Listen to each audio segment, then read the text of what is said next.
Hey, race fans, Hall of Famer Darrell Waltrip here. You know it's time to drop the green flag on another edition of Leaning Right and Turning Left with Sadler and the Senator, powered by Pace-O-Matic.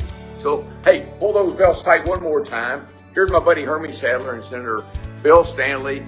Boogity, boogity, boogity. Let's see what they have to say, boys and girls. Episode 2. We made it through episode 1. I'm Senator Bill Stanley, and I'm leaning right. And I'm Hermie Sadler, and I'm turning left. Here we are again, Hermie. This is great. I'm enjoying the heck out of this with you. It's great. And leaning right and turning left is powered by Pace-O-Matic, who reminds you to follow the show on social media at Sadler Senator, and to make sure you subscribe so you won't miss an episode as we discuss the hot topics of the General Assembly and, of course, racing. Did you write that yourself? Because that sounded really good. That's too good for me. That was like a full sentence. We got a full house here in the Stanley Law Group offices, located where? High atop the Stanley Law Group building in beautiful downtown Richmond, the capital of the Commonwealth of Virginia. Is it too early to mention that the naming rights to the studio are still available? You are correct, sir. If you have the money, we're going to name it whatever you want. It's just got to be family friendly, I guess, family right? Family friendly. Mm-hmm. Yeah. Family friendly. Speaking of Sadler Senator, which is our Instagram and Twitter handle for the podcast. You caused some controversy. You caused some controversy. You caused the controversy. You caused some controversy the other day by not being prepared for me promoting the launch of our podcast. You are correct, and I must take credit for forgetting, and I guess when you get older, that's what happens. But so the story goes, so you promote Sadler Senator right on, I guess, Facebook, social media, all that stuff. Right.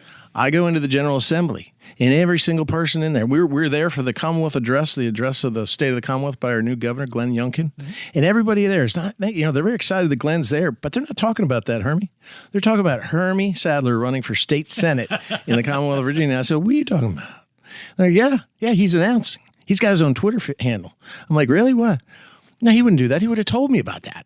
And then they say, oh, look, Sadler Senator. I'm like, man, maybe he did. And so it wasn't until I went over and talked to you and you said, no, you dumb. It's our Twitter handle for this podcast. And I'm a little embarrassed, but I think it's hilarious. And so you caused quite a stir. Yeah. His stir is still going on. Maybe as this podcast develops, we can talk more about potentially your political future and maybe have some interaction with those people. Or lack thereof? I don't know. You've been pretty involved in politics lately, and I see that only continuing. So, and I've taught you a lot of the law. Yep. So I've learned a lot about the law the hard way. You're just going to have to teach me how to drive a race car. I think that's the well, no, you don't want me doing that. So let's set the table a little bit. Returning for part of our second episode is WWE Hall of Famer, Double J, Jeff Jarrett from Podcast Eat. Jeffrey? Howdy, folks. Double J here. That's J-E. No, I'm kidding. Hello, guys. It is an honor to be amongst a senator and a senator-to-be. I mean, here we go. Yeah, I mean, it's go. Bill, you told me that you were grooming him, and he's coming along, and I like how he's sort of got the whole world, snookered here, that he launching all these social media handles under the guise of the podcast. He's smart. I knew he was smart, always smarter than his little brother, but anyway, we're going to have some fun today. Let me tell you one thing about him. He is the king of the selfie. I've never seen anybody on social media, especially Facebook, take more selfies unless they're like 19 years old and they got a new dress or a new hairdo. And he is all over social media. Yeah, I mean, he is the king. And so when you get Hermie Sadler to like one of your posts, because all he does is like his own posts, of course, then you've really made it. Yeah. And he's like liked at least 3 or 4. This is really special. But speaking of that little brother joining us for episode 2, we are proud to welcome, and he made sure, last week we got introduced on the floor of the Senate by yours truly, Senator Stanley. Thank you. 4-time most popular driver, one of only 36 drivers to win a pole and a race in NASCAR's top 3 divisions. And so far behind Jeff and Senator Stanley and I, the most famous person we've had on the podcast. That is so far. Oh, my God. Just right behind From us. Emporia, Virginia, it's Elliott Sadler. Welcome. I wonder when you were going to let me talk. Listen to y'all. Listen, so you screwed it up again. Senator Stanley actually did a good job last week. It's record-setting 4-time most popular driver in the Xfinity Series. Thank you very much. Record-setting. I still think that's pretty cool. One of only 36. One of only 36. So when I get, we all have naysayers, right? So when you get somebody, if you tweet something and people don't like it, they always come back with your career was this, this, or this. So I have to throw hey, I'm one of only 36 and NASCAR drivers. How many ever? Like how many active drivers would you say there are right now in the top 3 series? Well, in the top 3 series, it's it's 120. Okay, so 120 times NASCAR in the 50s. Yeah, 60 years old. Yeah, 65 years So old. roughly do that math. Yeah, and then people trying to make it to even get that opportunity. Oh no, you're in the top. Yeah. So I'm going to sing this song as long as I can. I'm going to start singing it. That's I knew my, you as a handsome man. That's my card. When you say this, excuse me. But one of Excuse me. 36 to win in all 3 divisions. And a pole. And a all pole, three. yeah. And a pole. That's impressive. Yeah. It's amazing. So that's pretty cool coming from a little small town of Virginia. So is Hermie one of those 36? I'll have to check the record books, but being this is his podcast, I'll let him answer that. So we got a lot to get to today. We obviously want to follow back up with Jeff coming off the first episode of the podcast. Right on. Leaning right and turning left. It was a smash success. This one will be better than that, but want to get caught up with Elliot a little bit too. Let's start from the now and go backwards. We want to talk about racing and how you got started and all those things. But what has been occupying your time since you retired from full-time motorsports? So, Wait, when did you retire? I hate to jump in here. 2 years ago. So 2020. Wow. So you've 2020 you raced at the end all the way through 2020. Right. So the end of I ran a couple races in 2020 because of some sponsor obligations. My last full season 2019. okay. So the fall November 2019 is when you stepped out full When I time. was done. So you've missed 2 full seasons. Yes. Now. How many deer have you killed in A those lot. 2 full seasons? A lot. We now have a moratorium in the Commonwealth of Virginia on how many you can kill just because of the ones that are not in Greensville County anymore. Right, exactly. One thing I love about being retired is I'm more open to say whatever I need to say when I need to say it now, as compared to before where you got a briefing from NASCAR that says, this is what's happened. This is your stance on it. Wow. Kind of thing. So I don't miss that part at all. But to kind of start from now and work backwards, one of the reasons why I retired was, it hit me like a ton of bricks was, I got 2 kids. And just like with wrestling, you're gone all the time racing. I mean, every weekend you're living out of a suitcase, different hotel rooms, what have you. It just got to the point that my kids were starting to do their own thing, baseball, softball, dance recitals, cheering, those kind of things. And I was missing all of it. And it one day stands out in my mind. I was at, it was 2019. I was at Mid-Ohio on a Saturday afternoon, me and one of my best friends sitting in the bus. And I was trying to find my son's game on the radio. He was playing in an all-star game back home. Mm-hmm. And I coached him all year long.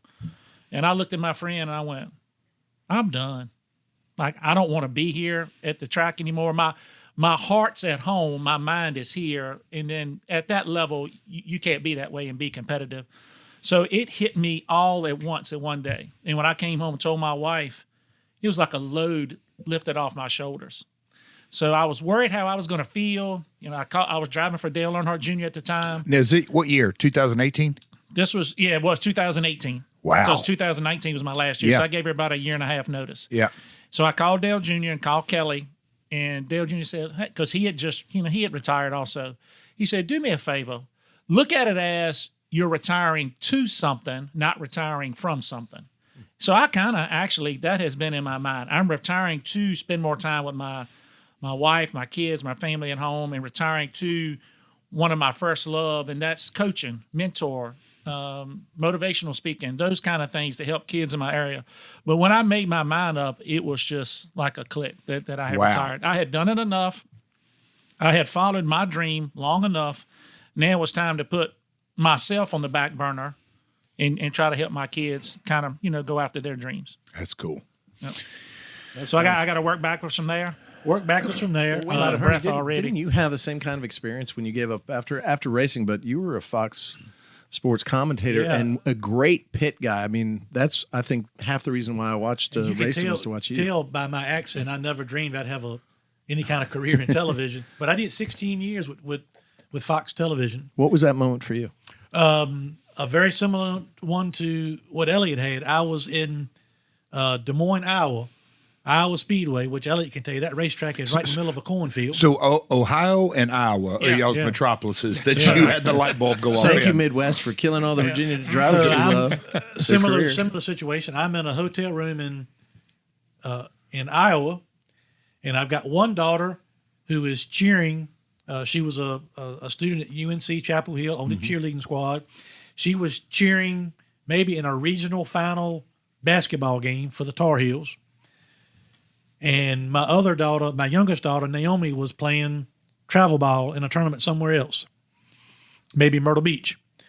So I had one daughter, I think, in Arizona cheering for the Tar Heels. I had another daughter in Myrtle Beach playing travel ball, and I'm in a hotel room in Des Moines, Iowa by myself because some of the Iowa races, maybe the truck races on Saturday and then the Xfinity races on Sunday, so I had to stay over. I did TV for both races. And it's the very same thing. I told my wife then, I called her one day, that day, and I said, I don't know why I'm here. I need to be with Cora. I need to be with Naomi. Mm-hmm. But my family always understood. I was working, and I was putting kids through college and doing all these other things. But I never made the decision right then that I'm done. I just kind of was disappointed in myself, or I felt bad at the moment. So that was probably in September, and we got through. Of course, it's always tougher when it comes time to actually make the decision. Right. But I went to Homestead Speedway for 2019, which was your last race for Dale Earnhardt Jr.'s team. And on Thursday night, prior to the truck race on Friday night, we had our year-end party with Fox.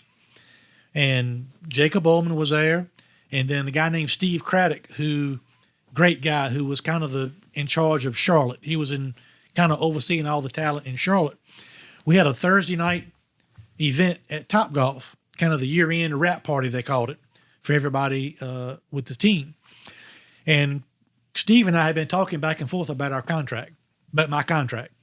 And because some of the other guys, the newer people that were coming in, they had really cut their pay way down and didn't guarantee him so many races and this and that and the other. But so Steve and I had been talking, and I said, I might do it as long as it's the same deal that I had been having.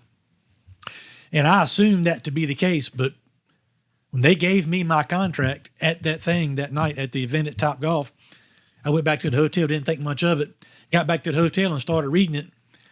And the contract wasn't quite what I wanted, you can say.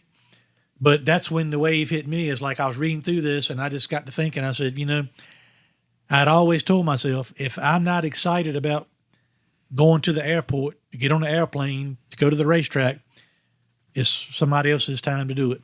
And I gave myself the whole weekend. I worked the truck race on Friday, stayed for Elliot's race on Saturday, which is his last full-time race. Did some stuff on Sunday. The Virginia Lottery had given a trip away, so I entertained some people for that, and got home Sunday night and just told my wife, I said, I read through the contract again, and I said, I just don't have it in me to do it anymore. And I called Steve Craddock that Sunday night after the Homestead race and said, thank you. It's been great, but I'm not interested in continuing on. And then first thing he said, of course, was, is it money? Can we do anything? I said, it's got nothing to do with it. We can't fix that. So, and I feel much like Elliot. Now that been at home for a couple of years, although we still have plenty of things going on and some traveling, but being home a lot more by and large, I've never been happier. It's been great. And it's kind of ironic that the two of you quit or retired about the same time. Pretty much. But came to your own conclusions, but came to the same conclusion on different levels and at different levels of the sport as well. I mean, that's well, a lot of the traveling we did were together. Hermie was going to do TV at the same time when I was running in the Cup Series and Xfinity. And we'd fly together on the plane. He'd stay on the bus with me. So we had each other. But I didn't think when I started running more Xfinity and he was doing more truck races, we became separated. So we were kind of missing that family part of it. Mm-hmm. And then I think when he saw kind of how I felt after I retired, he was kind of like. And plus, we all, in all of our respective racing and Bill, your situation, politics, even though you may not always agree with people, it's a fraternity. Yeah. Fraternity. Jeff, you with wrestling, fraternity. And I had my group of people that I not only raced with, but did TV with. Kenny Wallace, Darrell Waltrip, Larry McReynolds, Michael Waltrip, Phil Parsons, the whole crowd. Rutledge Wood. You did a lot of things with him. We would go in early, say like on a Wednesday or Thursday, and go play golf or do something together. Well, the last 2 years, because of COVID and other things, the booth guys and girls stayed in Charlotte. The only people actually traveling was me and one other pit reporter and a couple people in the truck. And they, quite frankly, no disrespect, but some of the pit reporters they put me with were new. They were green. I didn't have anything in common with them. We didn't hang out socially. So that put me to what I was describing earlier.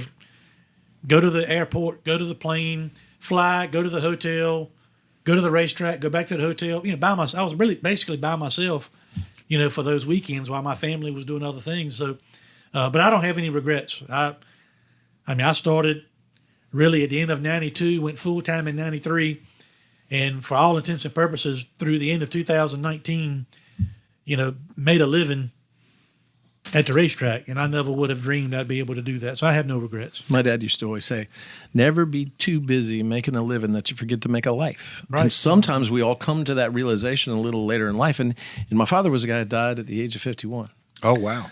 He died a month after I graduated from college, but he left me with a lot of these kind of phrases that I remember. And so just listening to the two of y'all, it seems like you came to that realization because you're in the whirlwind of NASCAR. You're at the top of your field. You're in that small fraternity. You're known every time you go to an airport. You're known every time you go to a 7-Eleven or a Sadler truck stop. And then you're willing to walk away from that, which most people, because of our egos, because of what we do, and the adulation is there and fuels us, you both were willing to walk away from that at relatively very young ages. And certainly, you could have raced more, Elliott. Oh, yeah. And certainly you could be on Fox News or Fox TV, Fox Sports doing NASCAR right now, couldn't you? Yeah, sure. But there's a lot of sacrifice with all the things we've done. We've both had, all three of us, Jeff also, and you too, Bill, and you had longer than average careers and being relative but there's a lot of sacrifices behind the scenes that people just, if you don't do it, you just don't understand. Because people, like my last couple of years, I'd do the truck race on Friday night. And if, with Elliott wasn't racing anymore, I would fly out Saturday morning and fly back home. And I'd see somebody, in Emporia Saturday afternoon. I can't believe you didn't stay for the race all weekend. I'm like, in my mode I'm in now, I leave on the last flight possible and I fly out on the first one possible. And 15, 20 years ago, I'd leave home as soon as possible and come back a day late if I could. I did. Yeah. But it completely flip-flopped. Senator, we got the headlines of episode 2. I'm telling you. What? Why the Sadlers walked away. But the thing, I was sitting here, and I've known both these guys 25 years, and maybe in my business it's a little bit more relatable, but a lot of guys don't get that choice. They get shown the door, they get thrown out, Father Time catches up with them. You get to leave, both of you guys got to leave on your own terms. Go ahead, Elliott. So I'm going to add to that. One of my best friends in the world is Dale Jarrett. He was responsible for me getting in the Wood Brothers car when I was a rookie. The sponsorship he used to actually have was Ford Quality Care.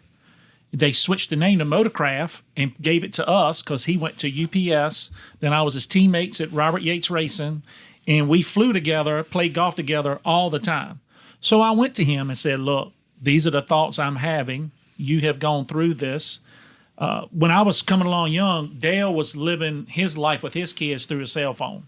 He had 3 kids, 2 daughters and a son. They were all very active, very athletic, playing sports. I mean, his son now plays for the Tidewater Tides, AAA for the Baltimore Orioles. Oh, wow. Here in Virginia. So, like, they're very athletic. And so I kept asking him, man, this is what I'm feeling guilty leaving my kids. This, what do you think? He said, Elliot, if you can leave on your own accord and do it the right way, that's worth a lot mentally and to your heart years down the road. Yeah. You know, don't stay too long. I think maybe that's what he felt he did. And then he finally got pushed out on, pushed out the door. And that happened. It's a totally different mindset. That's why, I mean. What about you, Jeff? How did you do it? Oh, I'm still going. You know what? You're still wearing them underpants and jumping off the top rope? What are you talking about? Here's the real nuts and bolts of the difference. Believe it or not, Senator, you're a smart man, but professional wrestling is scripted. What? Yeah. I'm Are you kidding me? What? I'm sorry. Yep, that's it. But no, but we're Next thing you're going to say the Santa Claus doesn't exist, and I'm going to throw you right out of the Stanley Law Group studio. But no, it's that's a long fall too. It's highly competitive. It's a tall ass building. But no, wrestling you never retire from. But as far as full time, I mean, candidly, that's probably right up at the very top of one of the reasons why I started TNA is. Sort of guide my own, be my own boss, entrepreneurial spirit, set my own schedule when the time come. Because when you work for, back in those days, Ted Turner and WCW, or really Vince at WWF at the time, it was either you're all the way in or all the way out. And he didn't mind telling Hulk Hogan that, Ultimate Warrior, Randy Savage, Stone Cold, you name it. Either you're full-time or not. I mean, The Rock went off to Hollywood. You know, he was hottest box office attraction in the world. You don't really do things part-time in our business. But it's physically, Jeff, there had to be that moment where just like these gentlemen, I mean, racing is a sport. Racing takes a toll on your body. You're getting older, but there are guys. Kenny Schrader still races to this day. There are guys. Harry Gant. All of those raced well into their 40s, and so that's not like a sport like where football the average is 4 years, or baseball may be a little bit higher. But when you see somebody like a Tom Brady that goes 20 some odd years, that's the exception. In wrestling, personality drives the sport. And it is a real sport, by the way, and don't ever say that again. Okay. All right. But at what point did you physically, like they did, say, that seemed more mental for them? Was there a physical stop for you where you said, man, I can't do the stroke anymore? I can't. Oh, I mean, you definitely, every year it's a little bit different, but instead of, you just work smarter. I mean, the Sting right now is in his 60s and went off the top rope the other night on AEW. Yes. So if you take care of yourself, but really it's working smarter and just being around and really calculating your risk. But it's a big. So you still get in the ring? Yeah. There's a big difference in doing it once or twice a month, 3 times a month, as opposed to 20 times a month. The funny, it just caught my attention, and I know you'll get this, but you mentioned The Rock. I'll even throw Stone Cold in there, even Hulk Hogan, probably the 3 biggest attractions of all time. I never remember any of them getting on the top rope. Right. They did all their stuff with the microphone. Very controlled. And you do a certain I don't do much, But you take somebody like a close friend of mine and yours, Jeff Hardy. He's made a lot of money too, but he's done it on ladders and chairs. And that boy can hardly walk. And he's 40. Mick Foley's the perfect example that he gave his body to the industry. I mean, it was his choice, but he pays for it. You look great. I mean, you look like you've lived well and handsome. And you haven't let it. Handsome was what I like to do. I thought of. I thought that'd be like creepy, sitting around like 5 guys in a room sitting there telling how handsome he is. Listen, Jeff and Hermie used to put up some rings for some guys that come in and wrestle and do some stuff. So I'm going to go practice one day. I'm going to get in the ring and see what it feels like. Okay. And one of Hermie's talent guys, I said, hey, body slam me. I want to see what it feels like. That's plywood. This shit is hard, man. It's like, I ain't doing this no more. Yeah. So when you guys do it, I know you land correctly and so athletic, but I'm like, heck no, I couldn't do that. Yeah, that's why it's not choreographed. I mean, it's real. It's real. It is real. I know people that will fight you over if it's real or not. And I know those guitars that were busted on you did not have cuts in them that made it break easier, okay? I know those were real playable guitars. right? Of course. Thank you. course. Golly Moses. Stop Gosh, ruining my I dreams. know. You ever heard Jeff play the guitar? Hey, let me I haven't. Oh. but let me be very frank with you. Politics is not real. Okay. Oh, yes, it is. No, it's not real at all. It's all fake. I'm kidding. What I don't understand, as we said earlier, you were so kind as to introduce all of us and LeVar Arrington, who will be on a future yes. podcast of ours, introduce us all on the Senate floor. And Jeff Jarrett is used to being cheered by everyone. Mm-hmm. The Sadlers Careful were where you go not with cheered this. by everyone. Really? Yeah. Tell me But what. does that bother now you you? saw the crowd. I saw several senators down low. Look, my eyesight's but I think they were saying, "Hey, man, you're number one." They were holding up that finger. Yeah, that was not the one finger. That was Yeah, the middle yeah. finger. Does that bother you? But that's a Does it bother me? Yeah. No, I think it's great because that means that, you know, when people, like Dale Earnhardt used to say, either they cheer you or they boo you. If they say nothing, you're in trouble. Exactly. I just wait till you make the official announcement. Oh, we're not supposed to share that. I am That's so on. sad. What episode number was that supposed to be on? we pre-taped that. They pre-taped that. a week ago. All right, so let's go back a little bit further. Yeah, I thought this was. It is. I It's- thought it's- this session was about me. It is. And we- I want to talk about Hermie's life story for the last 47 years. Well, look. And Where were we? It now? all started in the So cornfield. my name's in- Elliot Sadler. I'm on the show today. Yes. Let's start. All of y'all sitting at a conference table where we've taken some depositions. So I'm gonna enjoy along with Jeff asking both you guys some questions. Now that we started at the end of that, what was your part of the racing career? I'll ask both of you this question: have you gone back to racing in any way, shape, or form, Elliot, at all? Yes, iRacing. Okay, and that's what we're going to talk about too later because that is a really incredible thing that's going on It's right now. cool. Yep, but in it's terms awesome. of the physical racing, No, and I've been offered many opportunities, and I have hung my helmet up. I have lived that life. That's in the past. I've enjoyed every moment of it, but I am not a half-ass. Can I say half-ass? on the No, show? for I sure. am not a half-ass guy. If I can't get in where I'm mentally and physically prepared to try to win or do, I'm not going just to ride around to wave to the crowd. That's Right. not me. It's never been me. So I'm not going to put myself in that opportunity to do that. okay. So I'm See, down. now Jeff was talking about how he still gets in the ring, but what you're really more is the entrepreneur now, the entrepreneur side of wrestling. Is that right? For sure. I have been that way a long time. And Grant. so your entrepreneur side of racing is iRacing. Is iRacing. So Let's talk about that. So during the pandemic, COVID hit, right? So everybody shut down. Everybody stuck at home. NASCAR has a iRacing event on TV to take the place of the real race that weekend. I watched it. It was at It's great. Homestead. It was actually great. So I watched. Me and my kids and family watched it, and we were like, "Holy cow! I mean, this is great." So I called a friend of mine, William Byron. He drives for Rick Hendrick now, the 24 car. He was a teammate of mine at Junior Motorsports. I knew he was big into iRacing. Hey, dude, what do I do to get one of these? How do I get a rig? How do I do it? Hey, one of the best suppliers is in Richmond, Virginia. SimSeats is one of the biggest rigs manufacturers there is in iRacing. Here's his number. Here's the guy that owns it. Well, they brought one to my house, like a rental. And I just got hooked on it. Now, is it like a simulator? It is. And listen, I was a naysayer. I'll go ahead and tell you. There's no way that's real. There's no way they can make it feel real, seem real. And I'll go ahead and tell you, it's real. It is unbelievable. Like wrestling. Yes, just see there, Senator. That's why he's such a good lawyer. Thank you very much. It is so real how they can make the tracks feel, look, what you're feeling with the steering wheel and the seat of the car. It is crazy how realistic it is. So I bought Even the degrees of embankment? everything. Really? The what your eyes see is so accurate to what every single track has. Your line of sight. So I started a race team on iRacing, Elliot Sadler Esports. I have 14 guys that work for me full time. And I have engineers, and I have drivers, and I got competition directors. I have an HR person. I have all these guys that we race. I mean, they're on there every night, and they're racing, and we're building setups, and we're testing.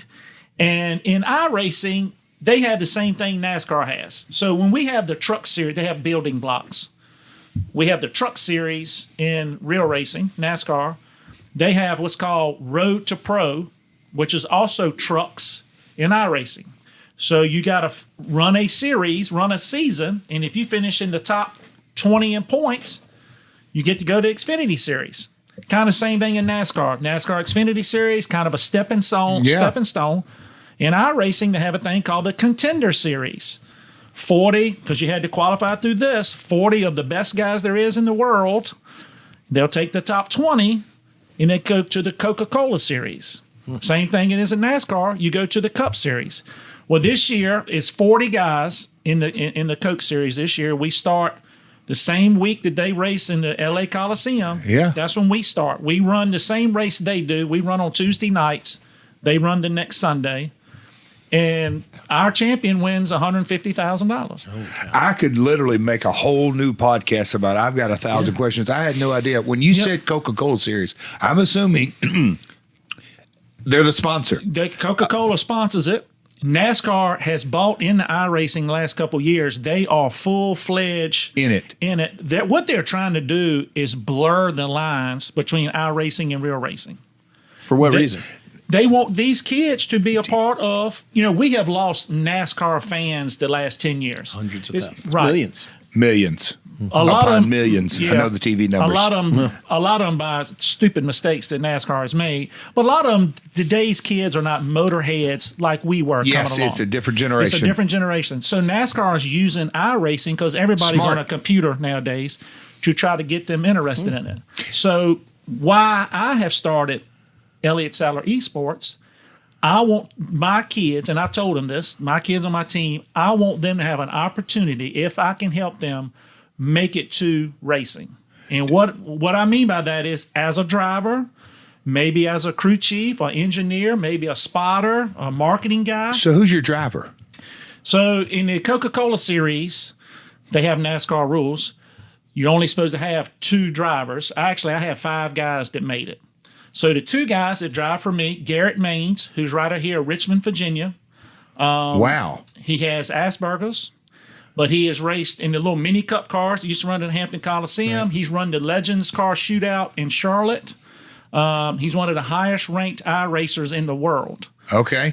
So he's one. And I have another one named Liam Brotherton, who's a design guy. You ought to see the race cars and stuff he can design. One of the smartest kids I know. He just graduated from UNC Charlotte. He's 21 years old. So they're my amazing. 2 guys in the Coca-Cola Series. And now that are going to run under my banner. I have 2 more guys that run for me, but they have to run under Steve Latart's name, Latart Motorsports, who's off of NBC. And that's Dylan Alt and Brian Macario. There's two more guys. And then Blade Witt is the 5th guy, who's actually a sophomore at Virginia Tech.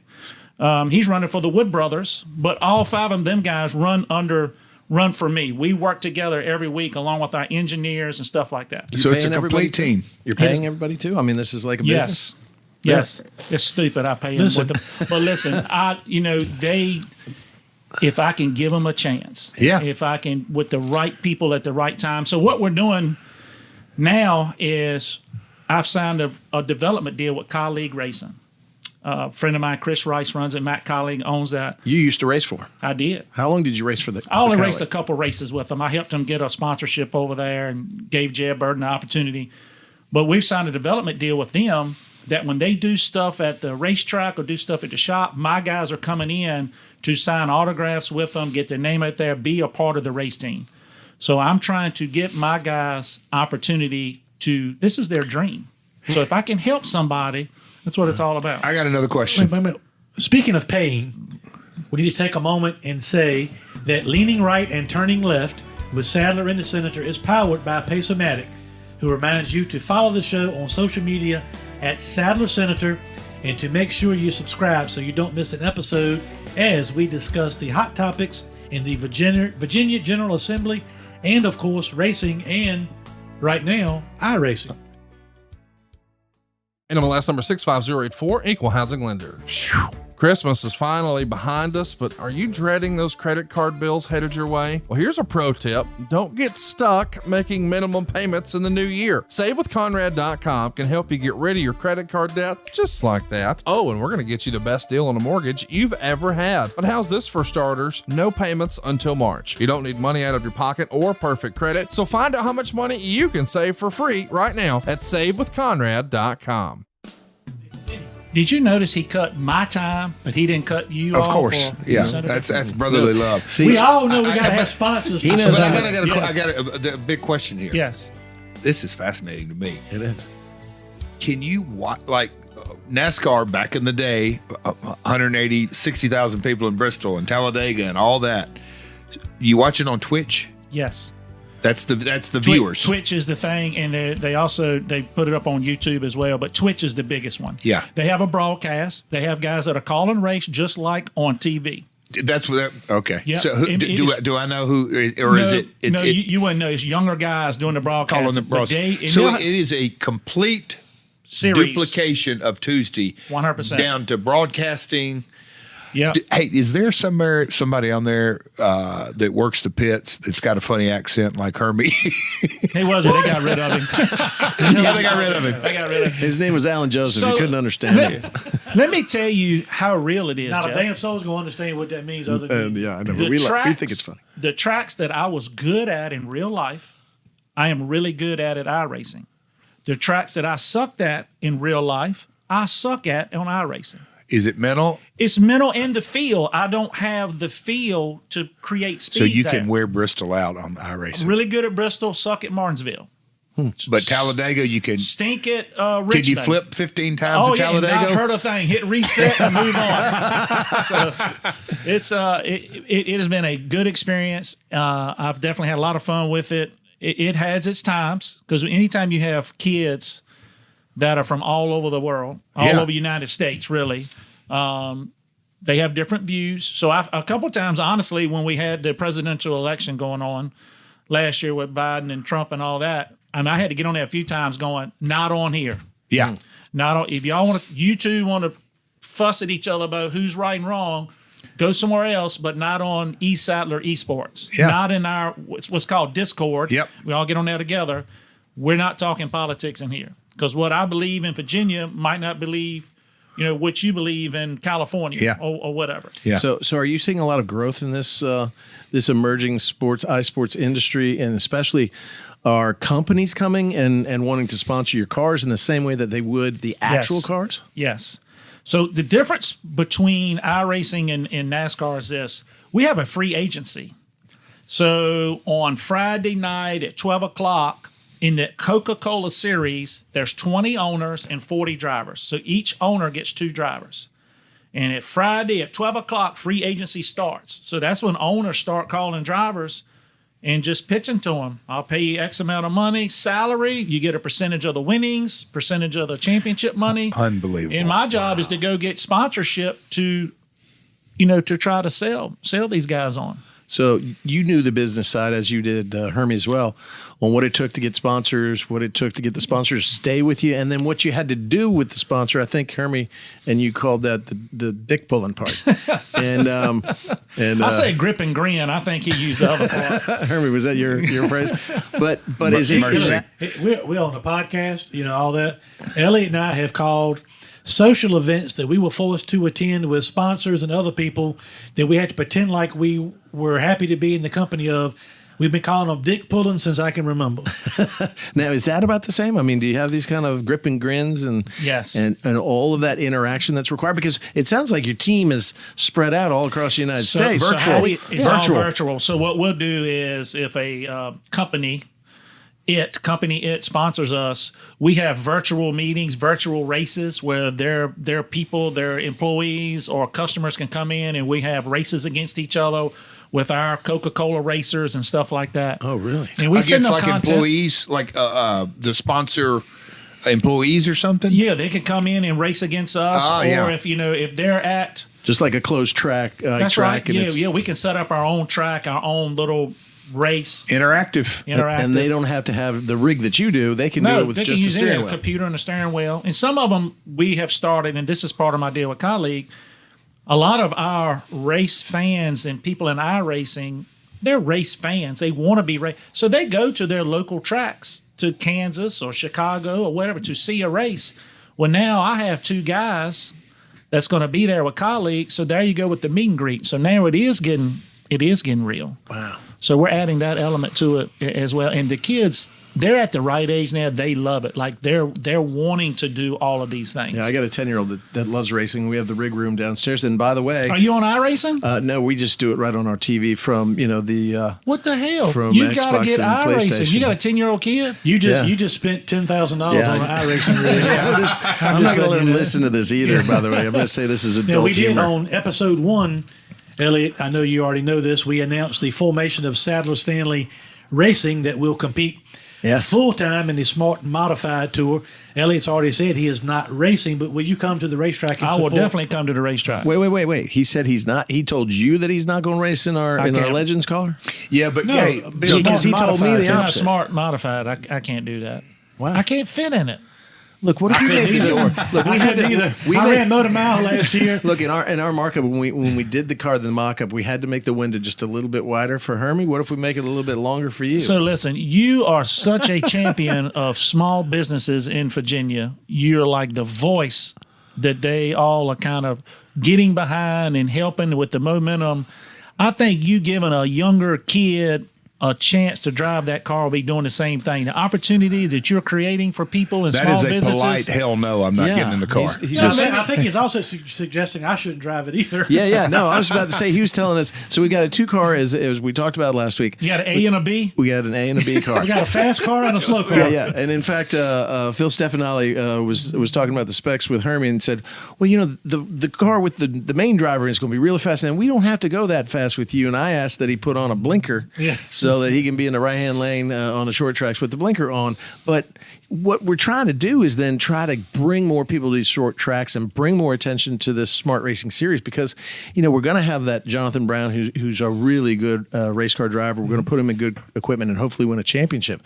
But, a lot of people like we did in the Motor Mile, they wanted to come and see Hermie race. They want to come and have Hermie's autograph. And the way Smart does it, it's a lot of fan interaction. So we want to put more butts in the seats in those local racetracks, especially like South I'll be Boston. We'd glad love to see come you. wave the flag or cheer. And I think it's here you are. You always Would show, you come to a dick pulling? I mean, we might have to. You show Oh, how Lord. smart. You show how smart you are.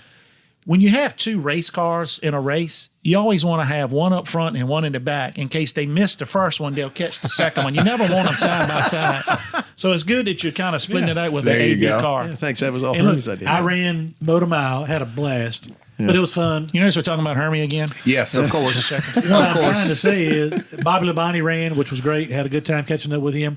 But my first race in years, first time ever in an open wheel modified, and thank the Lord, my only injuries were 4 bruised ribs I got from getting in and out of the car.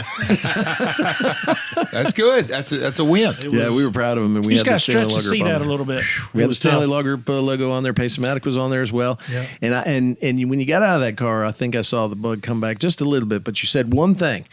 I'm going to be writing not the front of the check, signing my name on the front of the checks. I want to be writing on the back On the of back, the check. yeah. And Yeah. so I think we put something together that's not only going to help these short tracks, help Pace-O-Matic, and especially when we're fighting for small businesses as we are, but really bring attention to this race series, and especially with guys like you. Even if we can just get you to wave the flag, I think that's a We're great going thing. back before we said we were going to move back. Now we've moved back forward from his regular career to iRacing. But before we go back, I want a commitment from you for your son. Are you buying an iRacing rig today, tomorrow? You want Elliot to take you over to Sim Seats over here in Richmond? We'll get him fitted tonight? and no problem. Well, I heard the one thing that I Christmas is liked, 10 which was months the word away. rental. Yeah. Like they sent you Yeah, a rental. You don't want to rent. You don't want to rent. Well, rent to own. How about Because that? they're in Richmond, which is right close to the Stanley Law Group studio here, that the naming rights are still available. Jeff, is there still time to get out of this contract? Nope, and not do this podcast nope, anymore? not at all. Because it's costing We're me just- money. I don't see any way where I'm making money on this thing anymore. But no, he's very excited. He wants to be a race car driver. Sure, yeah. We've talked about Well, there's no karting better and- way to do it than iRacing. Okay. But he's just in love with it. And I'll tell you, in his rig room, he's got a poster of the two of you with The Rock, signed by the both Oh of you. yeah. And I think it was signed actually by Hermie, and then Hermie just, forged Yeah, your signature. I'm fine with that. But it's a great poster, and he's got it right next to all his favorite race car drivers. Let's put a double J up there while we're at it. But yeah, and you can start, the fun part of that is it does cost a lot of money to start in racing. Yeah, sure. Even go-karts, that's a lot of investment of time and money. While we're talking about this simulator here, that it may be expensive, it can be done at home. They can get into it right away. There's a lot of opportunity there for them to even find out whether they like to do it or not, right? 100%. And my son, that will probably be the only thing he'll ever be allowed to race is a simulator. You wouldn't let iRacing. your kids get back in the car? I don't think I want him to do that. And my wife definitely doesn't. My wife definitely doesn't want him to do that. It's a tough road. It's expensive. It's tough. It's a lot of travel. The politics behind it has changed. The business model of NASCAR right now is different than it's ever been.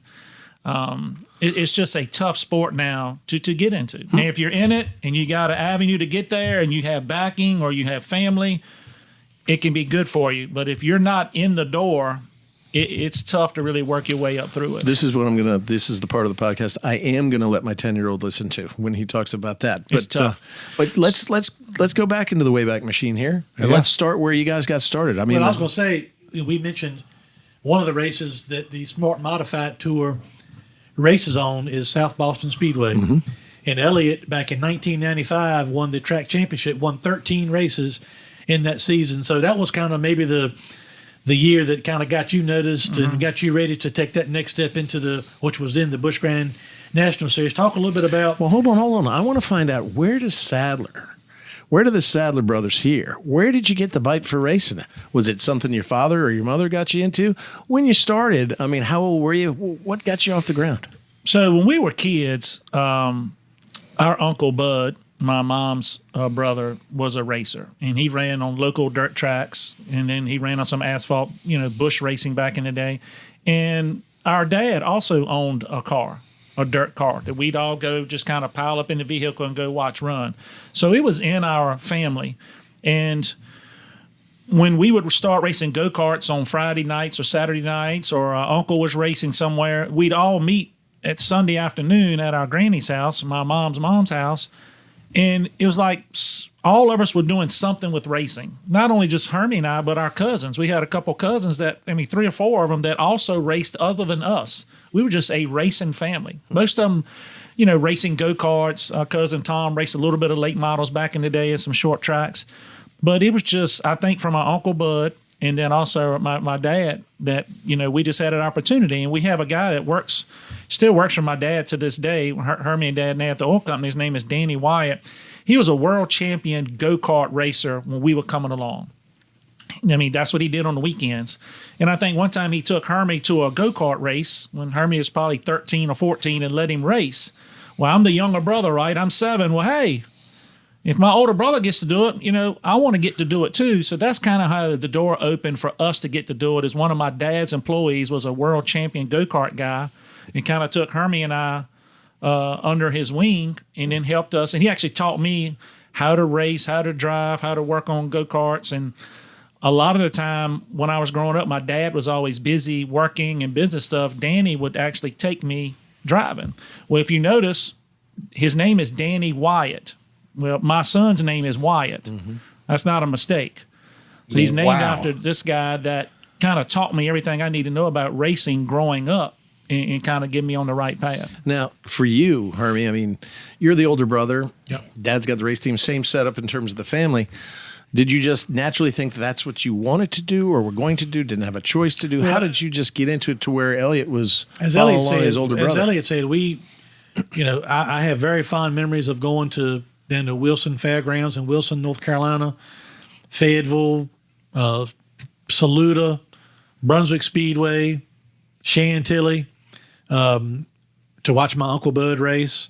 My mom had a big family.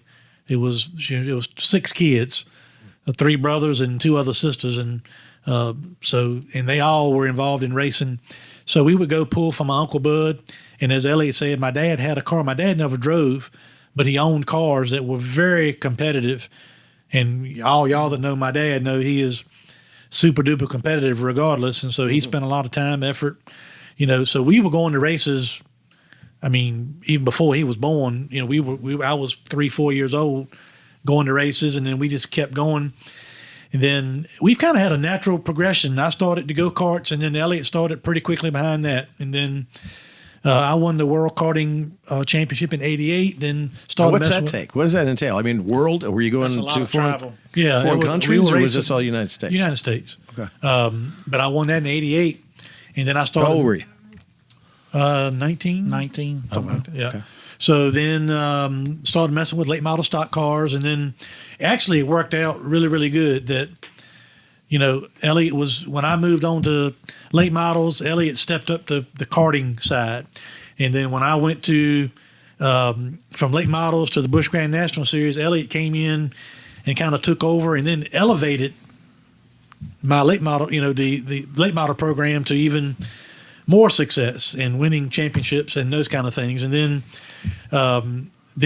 Was it brother to brother competitiveness at this point? Hell yeah, we had a hell of a mess. No. I've known y'all 25 years and didn't even know this. The upgrade. And then the coolest part probably of all the things we did through the years was when it came time for Elliott to, after his track championship at South Boston, we wanted to put him in a couple Busch Grand National races, and I already had a team. Mm-hmm. So we were able to. When you say you had a team, what do you mean? I owned my own Busch Grand National team at the time. Really? Okay. Sponsored by DeWalt Tools. And my shop was over in Chesterfield, Virginia at the airport. And now, what was your sponsorship money at the time? I mean, what year is this, and what's it take to put a team together and keep it This together? is 95, 96. Yeah, 95, 96. I'll give you some kind Raw of data here. Here we go. 1993. You mentioned it on the Senate floor last week. Mm-hmm. Virginia's for Lovers, Virginia Tourism Corporation, was my first full-time sponsor in the Busch Grand National Series. Primary sponsorship for the 1993 season was $400,000. Wow. For the whole season. And that took care of employees, all parts, All and of it. trips. We all had to, between associate sponsors and my dad trying to help and my owner at the time, Don Beverly, putting personal funds in. I'm not saying that's what it took to run the race team. I'm saying that's what a middle to top line primary sponsorship went for in 1994 in that series. Okay. $400,000. My first deal with DeWalt was 1995. That first deal was $750,000. And I had them for 2 years. But it really put us in a position that where when Elliott was, because look, when you, like in his case, when you're making that jump from a local Saturday night short track to a Busch Grand National car, nobody is going to want to spend money on you or let you drive their car or maybe tear it all to pieces or do all that until they've seen you race a couple times. So Elliott drove our cars a couple times and did very well. He ran, I remember South Boston, Richmond, maybe Nazareth. Hickory, Nazareth, New Hampshire. So a handful of races we put in to kind of get his name out there. And then he was picked up by Gary Bechtel shortly thereafter. So I'm going to tell that story. You know, a lot of things in life is the right place at the right time. Right. So I'm driving one of Hermie's cars at Hickory Motor Speedway, and Bill Engel is there for Bechtel Motorsports trying to make the race. He does not make it. My car is solid white, no sponsorship on it. Their PR director, head of their PR, is Benny Parsons' son, Keith, who was Hermie's roommate at UNC. So he comes to me and goes, look, we have missed the race. Can we put our sponsorship on your car? And I'm going, yes, you can. So they put their sponsorship on my car, which at the time was WCW Wrestling. This was 1996. Did you have the double J with the gold lame I have underwear a on there? beautiful uniform car and everything with me with the Sting face on the Yes. hood. WCW, it was yellow and purple. So anyway, I ran very well in that. Did you know that, Jeff? I've got a hood. Double J's face was on a 99 car. Go ahead, though. But did you know Elliot. that WCW? No, I didn't know this. I knew the Bechtel story. Yeah. So I run that race. Monday, I get a call from Keith Barnwell, says, we need you to come to Charlotte. We want to talk to you. So I drive to Charlotte from Emporia, Virginia, 3.5 hours, and I walk in their office, and Keith Barnwell's there. He's the manager of the race team. And Gary Bechtel and said, okay, we want you to come drive for us but it's a tryout basis. So we're going to go to Darlington on Wednesday. We're going to take you to Darlington. If you run a specific time, if you run a 30 flat, we will take you to Michigan this weekend to race. This is a tryout. Wow. So I'm like, oh my God. So anyway, here comes my Dale Jarrett story. And I could talk for 4 hours if y'all needed content. I love this. So This is great. I'm mesmerized. So I show up at Darlington to go test. I drive through the track Wednesday morning. There's my little 29 car sitting on the corner, and it's 7 race cars lined up. Some of them have 88 on them. Some of them have 28. 1996 was the year Dale Jarrett was trying to win the Winston Million, and he had to win at Darlington to win it. So he was there testing. So I get out of my rental car. I go up to Dale Jarrett. I go, look, you don't know me from Adam. My name's Elliot Sadler. I'm Hermie Sadler's younger brother. Yeah, you race against my son, Jason. You race against my son, Jason, at Hickory. I said, yes, sir. He said, all right, cool. So you're here testing? I said, yeah. I said, look, is there anything you can help me with? I've never been to Darlington before. Anything you can do to help me get ready? He said, get in the right seat of my race car. So I got in the right seat of his race car, no helmets on or anything, and he drove me around the track in his race car. And he's there testing to win $1 million now. He don't hardly know me from Adam. And he took me around and showed me some things that I need to mentally think about. And every couple hours, he'd come check on me. Hey, man, you need anything? You good? Looks like you're doing all right, man. You're pretty fast. And I'm thinking, oh, my God, these people in NASCAR are so nice. But that was the first time. That's the first time you met Dale? Yes, first time I met him. And he treated me like a brother or a son or however you want to do it at that test. So I ran fast enough at Darlington. And I got to go to Michigan and race that weekend for Diamond Ridge Motorsports. Wow. I qualified 10th, finished 9th. They said, okay, come to Charlotte next Wednesday. We're going to test Charlotte. And if you run fast enough at Charlotte, we're going to let you run the Bristol night race. This is the Xfinity Series. This is Xfinity Series. Yeah. So I go to Charlotte and test the next week, run fast enough. They take me to Bristol. So I had 2 tryouts and 2 races. And then the next Tuesday, they signed me a deal to drive for them. So you talk about me. Bechtel did. The Bechtel Corporation in 1996. But the thing we need to emphasize is the fact that he got those opportunities because I'm driving his car. Equipment. We're going to circle back. Now, hey, I don't know if you know this, but Bechtel and the professional wrestling, WCW. I don't.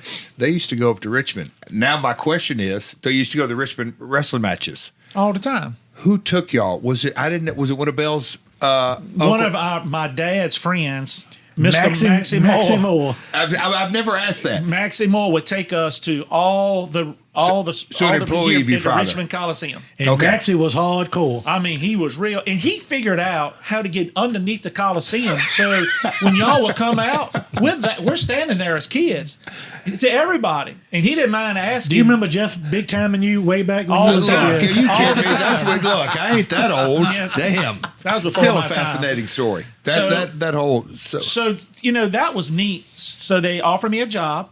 I remember signing a contract. So 1996, I'm 21 years old. I'm now making my own money.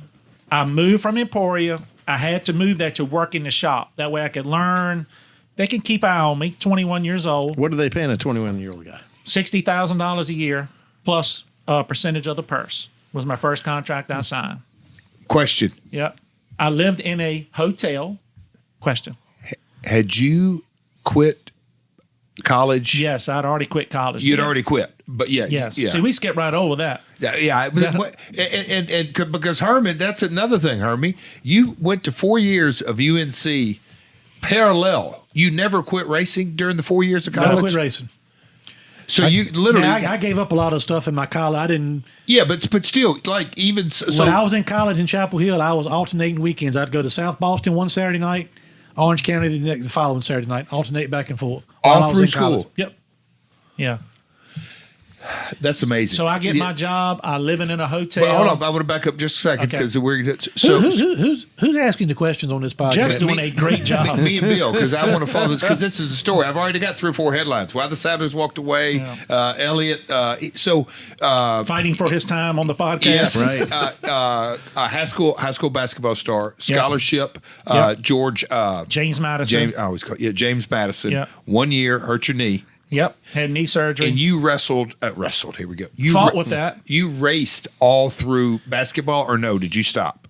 Yes, I raced. But see, so I had Seasons. 17. I had 17 scholarship offers to play baseball in college, but baseball is during the summer. And my dad was like, "We done spent all this damn money on racing. We're gonna keep racing." And of course, I love racing too. Yeah. So I'm like, okay, I'll go to James Madison and play basketball. That's during the wintertime. I got you. And then I can race. So then I got hurt. I never played a freaking game in college. I mean, I was that guy. And see, this is what I tell my kids all the time. I was that guy. Poor, pitiful me. Why is this happening to me? You know, I spent my whole life getting ready to play ball in college, and now I'm hurt, and I can't pursue my dream. You know, the whole world's against me. Yeah. You know, I was that guy. So I quit school. Yeah. When I came home for our Christmas break, I didn't tell my parents. I showed up with all my stuff in the back of the truck. Well, my dad didn't speak to me for a month. I mean, he didn't even speak to me. Oh, wow. All he said was, have your ASS at work Monday morning. So me trying to outthink the system, he's like, all right, you're going to come in and you're going to work. You're going to wash cars. It's oil company or a dealership. Yeah, a dealership. You're going to wash cars. So I'm washing cars. I'm having a ball. We got the music playing. I'm making $5 an hour, you know, doing the whole thing. December, January, February. I'm having too much fun back there. All right, now we're going to put you in the parts department, learn how to work with parts. So I'm up there and still kind of having fun doing all right. He said, all right, now you need to learn how to sell cars. And if you're going to be at home, you need to learn how to sell cars. But I'm not going to pay you salary. I'm just going to pay you commission on when you sell a car. So I'm at work 2 days. I sell a car. I get my commission check. I'm rich, right? I'm rich there. So I didn't show up at work for like a week. I was going working on my race car. Oh, I didn't show up. So boy. Daddy went up to the manager one day and said, how's Elliot doing? We ain't seen him. We ain't seen him. So You done made enough for the monthly. I done made a month on the monthlies. I didn't have to go, I didn't have to do that Yeah. every day. So he got so mad at me. So we went through that time. Yeah. And finally we had a sit down heart to heart at the beginning of 1995. I said, all right, listen, give me 1 year to make it on my own. 1 year. And if I don't, then I will come back, do the family business, whatever, however, whatever. And I was bound and determined that I was going to make it. So the pressure was on. The Bechtel 100%. situation happened. You got a full ride. Got a You're full in ride. Charlotte. You're working in the shop. Working at shop, having a ball, running for Bechtel, we finished in the top 5 in points the first year. The second year, we're leading the points. Who's your sponsor? Phillips 66 Yeah. out of Bartlesville, Oklahoma. Love those guys. Bob Pomeroy was the head guy. So anyway, driving for Bechtel, leading the points in 1998. About May, middle of the season, Bechtel comes in, fires half the team. Just me and Bechtel. Fires half the team. We're leading the points. So I've lost like half of my team, and they're shutting down the other team, Jeff Green's team, and they're moving Jeff Green the cup. What are we going to do? So at the end of that year, we ended up finishing like 3rd or 4th in points. I got a call from the Wood brothers. And that's when I didn't know if they were real or not. They were like, hey, this is Eddie Wood. I thought it was a buddy of mine at first. I'm like, yeah, right. No, this is Eddie Wood. I want you to meet me at the Bennigan's in Michigan. We're going to talk on a Thursday night. So they offered me a job to drive for the Wood brothers, and I started that in 1999. Wow. So Bechtel was I left Bechtel at the end of 98. I could kind of see the writing on the wall with him.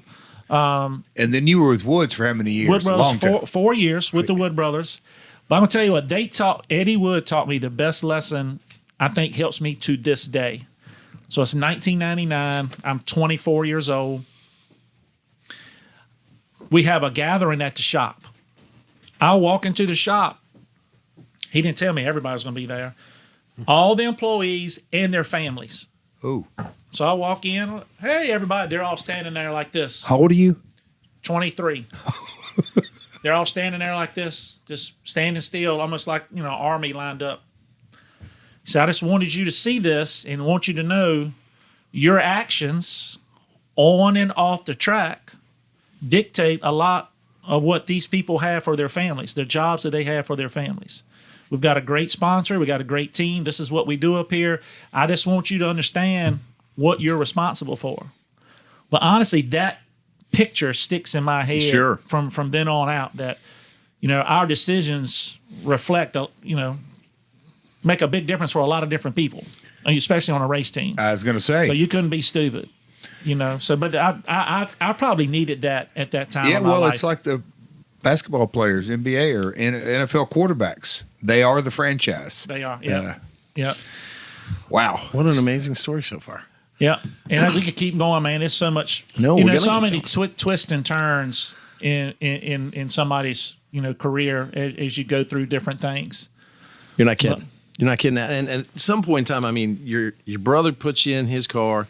You get these kind of opportunities, but at some point, you all start meeting on the track. Do you not? Well, we became teammates. In 98. Yeah, 95 through 97, I ran my own team. In 98, I went with We the were walk to teammates. be a teammate with Elliott at Diamond Ridge. And we, luckily, fortunately, whatever, we never had, that I can remember, a real issue as far as on the track. I mean, we never. You never got mad at each other, never No. wrecked each other? I think we one time? were. I think we were pulling for each other more. Yeah. Than And maybe some never, other guys it were. never, it probably would have been fun if we'd have had times.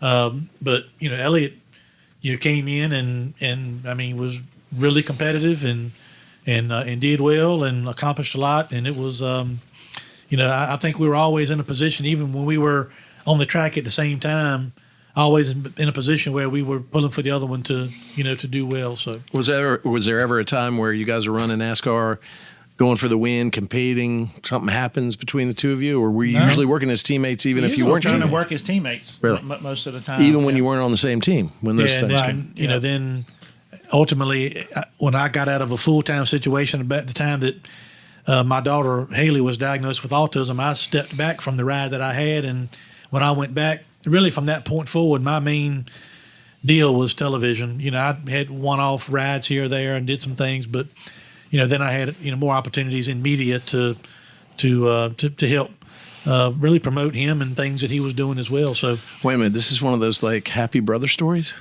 You guys weren't messing don't- with each other? no, Really? I know that's not exciting for the pod. I mean, you want to make something up? You I'm mean sure we can come up with something. choreograph it like Oh, Jay? yeah, I was yeah, going to just say, like this, wrestling. it's not wrestling or politics. It's racing. So this one usually slips Hermie's memory. In 1995, Hermie decides he wants to come back to South Boston Speedway and race against me. They were paying him money, like show money, to come show up. So we give So him. far, the story's accurate. So we give him a car that he takes over to his bush shop to work on. He gave me a trade back. I gave him some of my Right. car, so now I'm going back. He's giving me one. So of we his. show up at the racetrack, and it was competitive that week. We wanted to run a car a certain way. They wanted to run their car a certain way, and we were trying to banter back and forth. So we show up at the racetrack. Well, I'm leading one of my biggest rivals in racing at that time, named is Stacy Compton from Hurt, Virginia. Everybody knows Stacy. Stacy Compton. And Hermie's running third. Well, all of a sudden, I don't know what's going on behind me. Caution comes out. Well, I look in my mirror. What's he like? WWBT Channel 13. Channel 13. Channel white 13 was his sponsor, Taco- Taco Bell yeah. and all that. So that car's not in my mirror anymore. It's a yellow slip-in car. And I'm coming around the corner and everybody's doing this. I am getting the bird from everybody in the stand. So You got him, didn't you? Hermie wrecked my biggest competitor that I was trying to beat for the points. Did him a solid. Yeah, did me a solid. solid. So I got booed pretty much the rest of the year because I brought Hermie in to help wreck my competition. That is But- wrestling 101. Did you mean to do that? I did not. Of course, he did not mean to. Allegedly, it was allegedly. Since we're sitting in a Stanley The law Sadler group, brothers, the Anderson brothers. What had happened was. I got in there too hot. No, but I had raced with Stacy years past. Oh, don't try to. Yeah, ain't no sugarcoat it. Hey, what's done is done. Well, I did get in there too hot and wrecking, but it certainly was not. But I don't know if they were giving me the finger or Hermie the finger. But You. I think we both were getting. We were getting the double number ones. Yeah, the left hand was sad and the right hand was lure. Yeah. You know. So what ended up at the end of that race? Did you win it? I did, but we won the championship, which was the most important part of it. And That Compton night? and his friends didn't No, get out there. it wasn't because that would have really been bad. There wasn't any altercation or some words. There's a lot of mouths, but we had some big guys on our team. Big John was always with me, Jeff. Was he? Big John would come down into the pits and say, "Listen, You know what if John's everybody got? keep your hands below your waist, nobody gonna get hurt." What the hell does that mean? That means don't Don't bris up. don't That square was off. always his saying. Just keep your hands below your waist, and we'll be fine. Senator, Big John they're talking about, he's got a big set of hands. He does. His Thank hands God are you finished like that. I was wondering where that was going. I'm not going to let my 10-year-old listen to this one either. I said hands. Okay, good. God, get your mind out of the gutter. I don't, Jeff, I just wait. It was so dramatic how you were building up. I thought for sure it was going to go south, literally.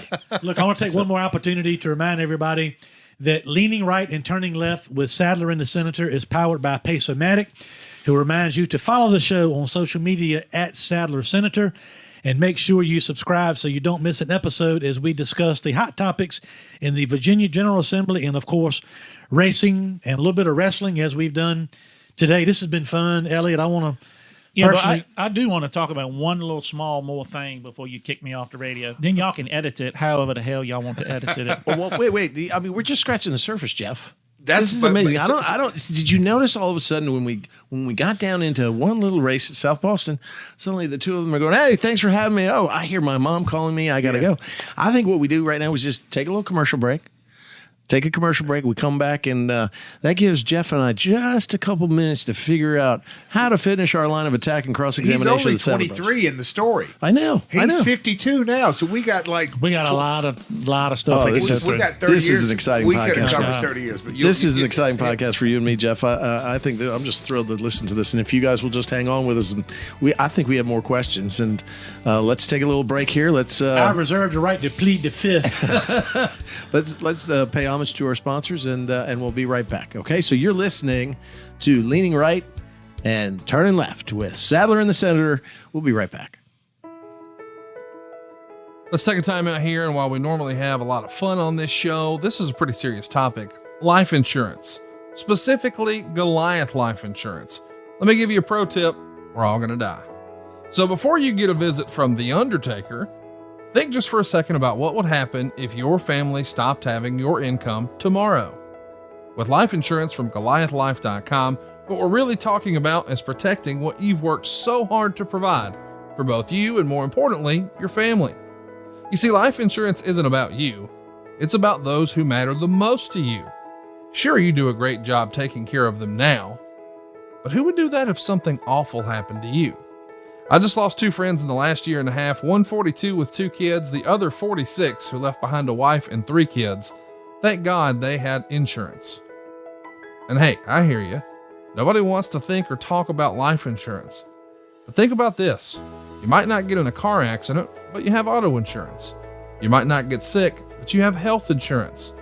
So we'll protect our car, and we'll even protect ourselves from like crazy medical bills. But will we protect our family? That's what life insurance means to me. Peace of mind.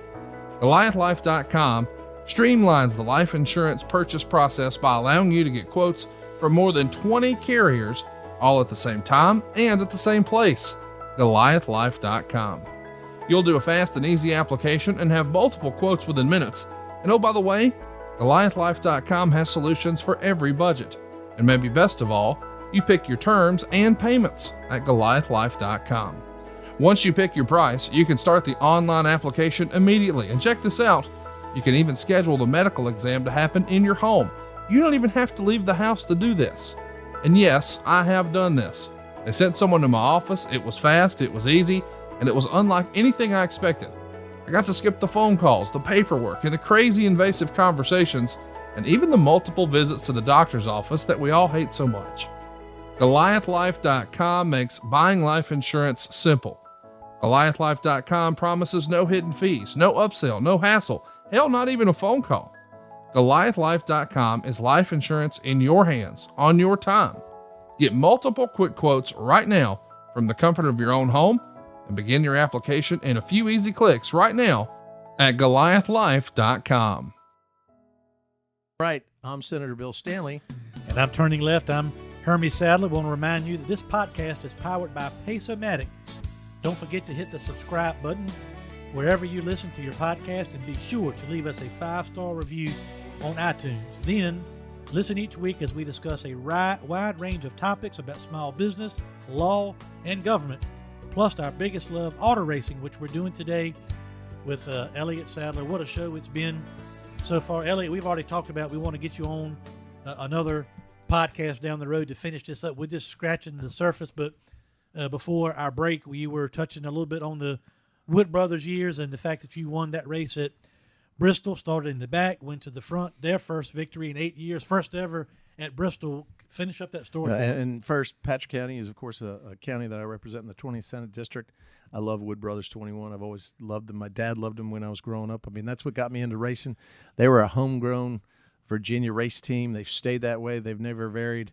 That must have been a thrill for you to be a part of that team for a period of time. You know, growing up a fan of any kind of racing in Virginia, you knew about the Wood Brothers. So the first couple of times I walked into the shop, there's Glenn and Bernice Wood. They work there every day. I mean, it's the owner and the wife, and they just treat everybody like it's family. And, of course, Leonard Wood, how smart he was, and he was so innovative in watching him do things in the back of the shop. And they would spend so much time with you. I mean, they just made me feel like their long-lost son while I was there. But I think one of the coolest things was winning the race at Bristol. Hermie just brought it up. A couple key things that went into that. We qualified terrible. 38th, right? 38th, but I broke Dale Earnhardt's record. Dale Earnhardt qualified 36th one time and won the race. I qualified 38th. Nobody has ever qualified that bad at Bristol and won the race. It's almost impossible to do that. It is very much almost impossible to do. So I had to break, one of my Seriously, I guess it is impossible to do it again. He's one of 36 who got a pole and won the race. He may be only one of a million who 38. 38. Has anybody done that? No, that's what I have the record for that. I broke. Dale Earnhardt had it. Now I have it starting 38. That record stand today. This is separate from the record-breaking 4-time most popular driver in Xfinity Series. That's who didn't get to talk at the banquet, but that's another. That's a whole nother podcast, guys. We're not even scratching the surface. You're coming back. I'm still pissed about that one. And I'm going to go off subject. But my coolest award that I've ever won in NASCAR. NASCAR did a fan vote in 2005. Who would you most likely want to have a beer with in racing? I won in 2005. Shocking. I won the. Shocking. I was the driver most fans wanted to have a beer with. I didn't even add that to, for our speech at the Senate. We'll do that next time for the introduction I brought in. But going back to the Wood Brothers, the coolest thing was winning that race. And we were running okay. We were not great. But Bristol is a very short track. You have to make your decisions so quick on to pit or not to pit. Pat Trison was my crew chief. Beginning part of the year is about our 6th or 7th race working together. So we were still feeling each other out. Where caution comes out, where I'm talking at the same time he is, hey, are we going to pit? Or are we going to not pit? Are we pitting? Not pitting? I hadn't heard anything. So he's telling me to pit. At the same time, I'm keying my mic, going, hey, you got to tell me something. You got to tell me some commitment line. So I stayed out. So he's like, hey, what are you doing? I was like, you didn't say anything. I was asking you to let me know to pit. You wouldn't. I told you to pit. You got to stay off the radio. Blah, blah, blah. So we're screaming at each other. So it's like, what do we do now? And he says, well, you got to come in and get tires. You're almost out of tires. Just come in and pit. And Eddie Wood goes, no. You've made your bed. You're leading the race, but hold on for everything you've got. And we ended up winning the race on old tires, track position, and all of that. And John Andretti was driving the 43 car, and I was driving the 21. So it was the 21 against the 43 like it was back in the 70s. NASCAR history right NASCAR history. So we win that race, and I remember pulling into victory lane and seeing tears on the guy's eyes. Lynn Wood, his wife, who just passed away a couple months ago, Nancy. God rest her soul. Yep. Carol, Eddie, just bawling, crying. You know, it was cool to win a race, but you didn't really realize how cool it was to give back to somebody that had given you an opportunity in racing. So we win the race. We're at Bristol. All of a sudden, Eddie goes, "You ain't going home tonight. We're going to the shop. I've called. We're going to have a party waiting for us when we get back." So we load the car up and all this stuff. So we drive from Bristol, Tennessee, through the mountains. We go to Stewart, Virginia. We show up at the shop, and it's like the whole town of Stewart, Virginia is there. It is like a party going on, like trucks pulled up with drinks, vending machines, and all kinds of crap going on outside, music playing. They had toilet papered their whole shop. They had toilet papered Eddie, Lynn, and Carol's houses. And they all live together. They all live right there on the hill together. Oh, wow. So they had toilet papered all their houses. Like, it was almost like a parade when we came back in. So, I'm a 22, 23-year-old kid, 24, and I come into this town, and it's like I'm the mayor of Stewart, Virginia tonight. Like, I'm the king of the castle. It was just neat. Yeah. There with the trophy, and people hugging, and kinfolk, and just local people from the garage down the street. And that was a really neat time. Yeah, And that's Patrick County for you, Jeff. That really is. I mean, it is a close-knit community. It is. It's a wonderful community. They like to be left the heck alone, but they care for each other But in ways that are old-fashioned, but in the same way, I wish the rest of the world thought like they did. Well, it was their race team, whether they worked there or not. It was their community race team. And I had to, I learned that over time being there. But, I was pretty much a part of Patrick County when I was there. That's great. And they've welcomed got me in. the Wood Brothers Museum. It is, yeah. And isn't your car there? It is. Your car that you won in at Bristol Is in is the right Wood there in Brothers Stewart, Virginia, and you can go touch it if you want. Yeah. And the engines and the replica engines that the Wood Brothers do right in there, it's the most amazing museum. If you like auto sports, if you like history, go to that museum. It's right there in downtown Stewart. There's so much And you know history what? in it. Yep. Now, what year was this? 98? 2001. Okay, so even better. Yeah. So, and when I And do that's a the- monumental season. Yes, yeah, sir. I was going to say, when I do the wrestling podcast and we talk about events in the 90s, it wasn't the streaming world. There wasn't 400 channels on TV. It was the golden era of cable television and ratings. How many people were at that race? It was packed. 160,000. Sold out. That doesn't Going crazy. That doesn't happen today. I'll just say No. that diplomatically. Not So in front of that many people. That's what, yeah. I mean, Yeah. just the real golden age in a lot of ways. It was red hot. Merchandise was red hot. Man, that's pretty cool. Yeah, from 24-year-old kid. from the 70s to the 80s, 90s, right to about right then. That was the golden age, I think, of NASCAR racing. Oh, 100%. And you were a part of it. You were I part was of a that part history. of it with some really good teams. And, we hadn't even scratched the surface on any of that. But, I went from the Wood Brothers. Then I got to drive for Robert Yates. I got to drive for Ray Evernham. I got to drive for Richard Petty, Richard Childress, Dale Earnhardt Jr., Michael Waltrip. I've gotten to drive for a lot of different guys. There is a lot more to tell. It is There's a lot more to there's tell. several more podcasts. I can't wait. So yeah, this podcast was supposed to be about the career of Elliott Sadler, so we didn't get through but about a third of it. So you will come back for another I definitely will. podcast. Yes, All right. sir. Thank you so much. What a thrill. What a thrill this has been. It's been fun for me. I've actually learned some stuff too, but it's been so much fun talking. This is only episode 2, but we'll have you back for another one. I want to thank you. I want to thank Jeff for hanging around for our first 2, our maiden voyages Indeed. on Leaning Right and Turning Left with Sadler and the Senator. Jeff, thank you. You're on your own, boys. You're on your own now, I think kids. we're ready. I think Yeah, we're totally hooked. I think so. Jeff and I are exiting the building, so it's all on your shoulders. That's now, right. guys. That's a lot of responsibility. All Hermie, right, do you thank- think you can do it? Oh yeah, we got it. Okay, we got it. Thanks to everybody for tuning in, downloading the podcast. Keep up with us on social media, Sadler Senator on Instagram, Twitter, all that. We'll see you again next week for episode number 3. And what's the name of the studio, Bill? You're sitting high atop the Stanley Law Group studio on top of the Stanley Law Group building in beautiful downtown Richmond, Virginia, home of the capital of the Commonwealth. Soon enough, though, maybe in the next couple of weeks, we're going to take the show on the road down to Emporia, Virginia, to Faux Show we'll keep everybody posted about that online. But thanks, everybody, again. And I'm leaning right. I'm State Senator Bill Stanley. And I'm turning left. I'm Hermie Sadler. We'll see you next time on Leaning Right and Turning Left with Sadler and the Senator.